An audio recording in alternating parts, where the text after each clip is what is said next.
Hi, communication and instructional communication instructors and faculty. My name is Amy Triana. I provide research and instructional technology support for the Department of Communication. And we want to welcome you to University of Kentucky. And I'm going to go through some basics about using our communication smart classrooms. So we want to just make sure you're prepared so that you're confident and ready for the first day of classes. All right, let's get started. Okay, when you open up the computer cabinet, you'll see everything right here for you. The projector is controlled through this panel right here. And the projector can receive input from the computer, the Dell that's down here, or your laptop. You can actually connect to the laptop and broadcast that image on the screen. Also DVD or VCR. And document camera as well. The power for the projector is controlled right down here, and there's an on and off button, so it's pretty self-explanatory. Your volume for the entire room is also controlled here as well. So this is kind of your control panel. When you come in at the beginning of the class, you're going to go ahead and click on the regular user account. That account has no password at all, and so you can just go right in. And everything should basically be there for you. We actually update these computers on a weekly basis. We do classroom checks and make sure all your drivers are good, make sure that the connections are all secure. So some computers are managed by UKIT, and when you come into the classroom, you'll see this screen right here. So you just do Control-Alt-Delete, and they're going to tell you what to do, but just kind of be prepared. You're just going to have your LinkBlue username right here. So there's mine. Now you know my LinkBlue ID. And just type in your password. And the first time you log in, it's going to take longer than normal because it's setting up your own personal profile desktop for this specific computer.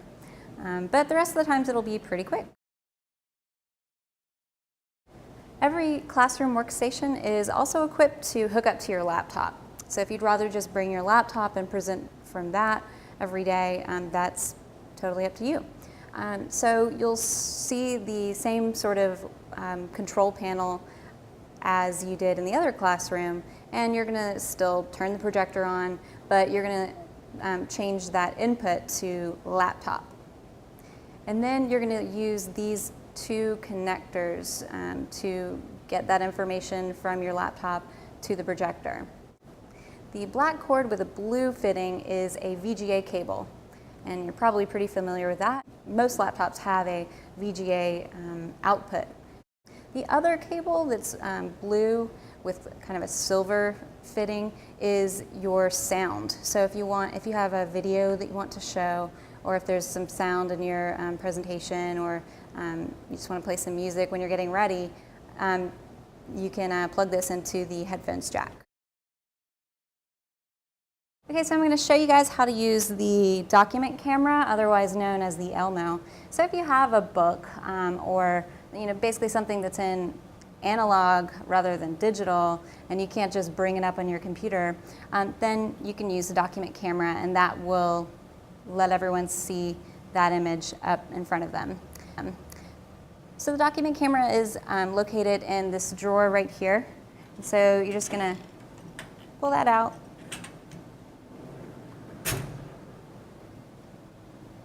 And you want to make sure, of course, that your input is set to document camera. And you have to press this button to lift up the camera arm. So the camera lens is right here. And these are the bulbs that illuminate the image. The power button is over here on this side. So to start using the Elmo, you'll place your document here. This was a book that I found out there in the hallway that I thought was pretty funny and cute. The buttons are pretty self-explanatory, but you're going to want to make sure that your upper lamp is on. The lower lamp is actually for transparencies. Makes sense. And then you're going to want to make sure the Elmo input is set. You can actually do a negative if you want, but obviously color black and white. And then the zoom is helpful too. You'll find one of these remotes in every classroom that communication manages, and probably some others as well. When you want to present from a PowerPoint, you'll open up the document on the computer, and then you will press the F5 button, and that will start the presentation.